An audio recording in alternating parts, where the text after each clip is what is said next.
Ce n'est que par ces photos que Moussa et Djenebou pourront désormais voir leur fils Ayoub. Âgé de 6 ans et en classe de CP2, Ayoub a perdu la vie lors de l'effondrement du mur d'un immeuble en construction.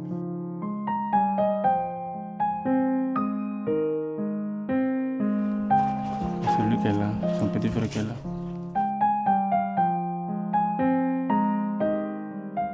Les faits remontent au samedi 26 mars, dans la commune d'Abobo. L'immeuble, en construction depuis plus d'1 an, a vu sa clôture céder sur le domicile du couple Diomandé. Le ciel était menaçant. Moi, j'ai dit aux enfants de rentrer dans la maison. Donc, les enfants sont rentrés. 2 minutes après, ils ont coupé le courant. Moi, je cherchais le téléphone pour allumer torche pour qu'ils puissent avoir de l'éclairage. Sur le champ, j'ai entendu boum.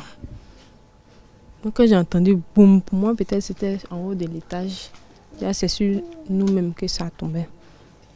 Le premier est tombé ici, sur la terrasse, fermé tout là même. Le deuxième, là, c'est tombé sur les enfants, là, c'est tombé sur eux. Elle a pu sortir avec elle et puis le deuxième. Bon, il y avait encore les briques sur le premier. Bon, les briques étaient sur les petits, elle ne pouvait pas enlever, puisque ça continuait de tomber. Donc, elle est sortie maintenant pour alerter le voisinage.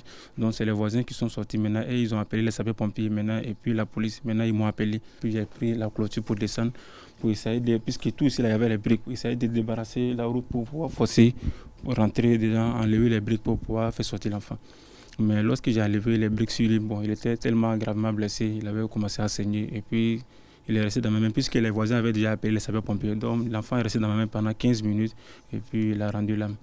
Le père affirme avoir averti à maintes reprises le propriétaire du bâtiment sur les dangers liés aux travaux de construction.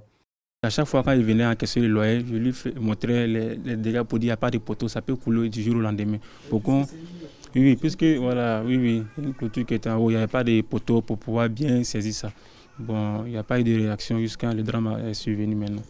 La maison familiale encore sous les débris, la famille Diomandé a trouvé refuge chez les voisins.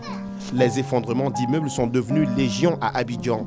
En l'espace de mois, ce sont 3 immeubles qui se sont effondrés dans les communes de Treichville, Cocody et Abobo.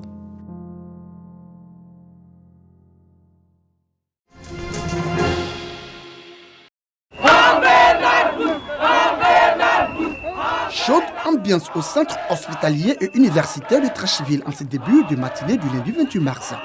L'entrée principale du centre bloquée par des étudiants de l'Institut national de formation des agents de santé INFASA. Issus de la 30e et 31e promotion, ces étudiants revendiquent de meilleures conditions d'apprentissage dans le cadre de leur formation. Entre autres revendications portées par ces étudiants, le paiement de 14 mois de bourse impayée, la réduction des frais de scolarité et de logement qui ont connu une hausse. Les documents scolaires ne sont pas également en marge de ces revendications. Depuis 1 an, nous on n'a pas bourse. Merci ma soeur. D'autres n'ont pas bourse depuis 9 mois. On vit à quoi? On vit à quoi? Nous au moins on a des maris, nous au moins on a des hommes qui sont là, qui veulent nous soutenir. Maintenant les hommes, qui les soutient? Qui les soutient? Et on est là, on dit non, on n'a pas de sens. On demande pardon au gouvernement. Donc vraiment que le gouvernement ait pitié. Si vraiment le gouvernement souhaite qu'il y ait des agents de santé nouveaux, alors qu'ils prennent des dispositions nouvelles pour que nous puissions vraiment avoir une bonne formation et puis répondre à leurs attentes. Sinon, si la formation est bâclée, le travail sera bâclé. Donc vraiment que le ministre ou même que le gouvernement se souvienne de nous et que vraiment il entende notre cri de cœur. On n'a pas de gants, il n'y a pas de kit de stage. Normalement, ça va dans l'inscription. On paye inscription 120 000, 150 000, mais il n'y a pas de kit de stage. Il n'y a pas de blouse. Pour donner une blouse, mais c'est problème. Informés de la situation, des émissaires du ministère de la Santé se sont rendus dans les locaux du centre hospitalier et universitaire de Treichville pour inviter les grévistes à privilégier la voie du dialogue. Moi, je veux qu'on trouve une solution. Le ministre veut qu'on trouve une solution. Donc, ce qu'il a désiré, qu'on ait trouvé la solution. Les manifestations des étudiants de l'Institut national de formation des agents de santé INFAS ont fortement troublé la circulation dans la commune de Treichville. Participer à l'édification d'une Afrique forte et gagnante par la formation et la découverte de grands managers.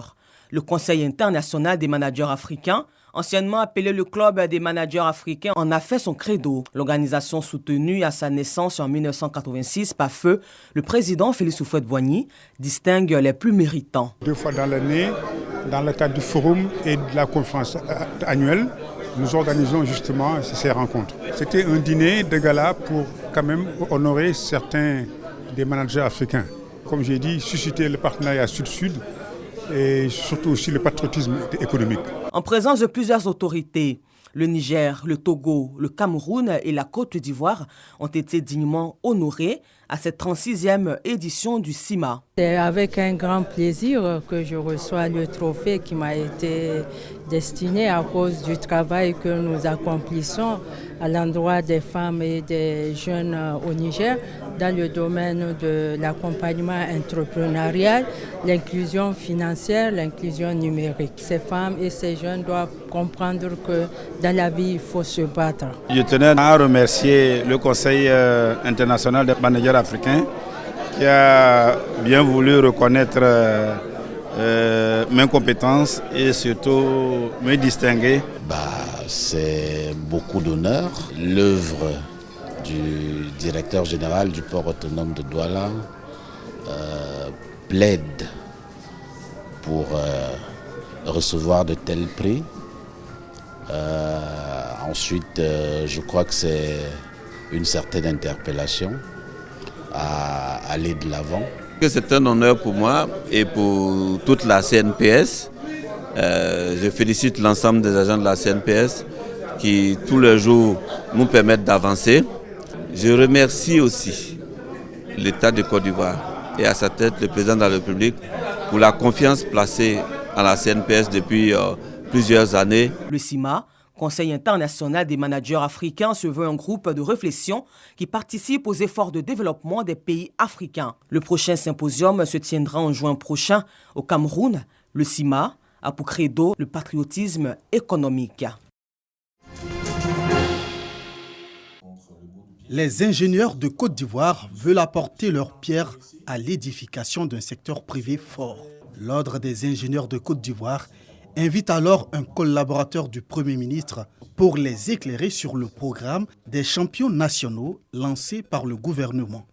Faire en sorte que les ingénieurs deviennent des chefs d'entreprise, des créateurs d'emplois et des créateurs de richesses nationales. Alors, le programme tel que énoncé par le gouvernement de Côte d'Ivoire est très important pour nous. On a compris que ce sont les PME qui sont intéressés par ce programme. Également, quels sont les critères de sélection. On a compris que ça va être un appel à intérêt, un appel à manifestation d'intérêt.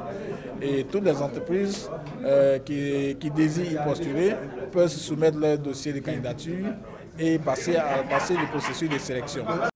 Le programme des champions nationaux, quel apport et quelle opportunité pour les ingénieurs.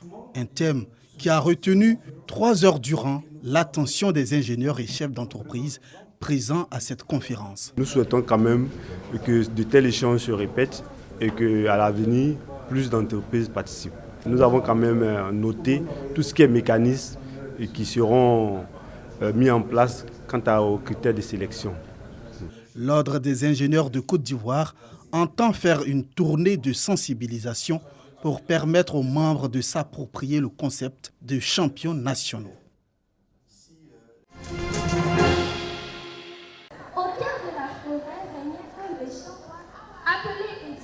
Autrefois, Tagsoba avait des difficultés pour s'exprimer.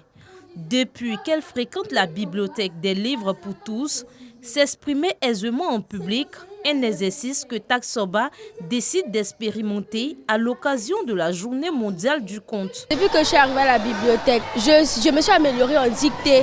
Dans le conte, je découvre aujourd'hui notre culture, notre tradition, tout ce qui a été passé, ce que personne ne peut nous raconter aujourd'hui. C'est grâce au conte que je les retrouve. Journée mondiale du conte, opportunité toute trouvée par l'Association des livres pour tous pour promouvoir cette discipline culturelle.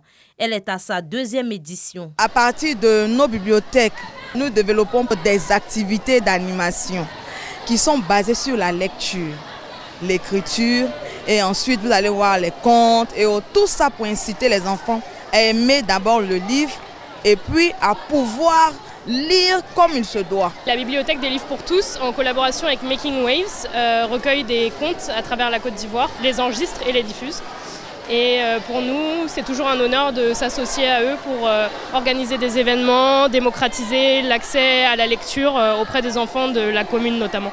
Il va y en avoir 10 autres à Abidjan et à l'intérieur du pays. L'association des livres pour tous, sa mission, recueillir des contes, les enregistrer et les diffuser dans le but de les pérenniser. Plus de 500 élèves sont inscrits dans les 5 bibliothèques de cette association.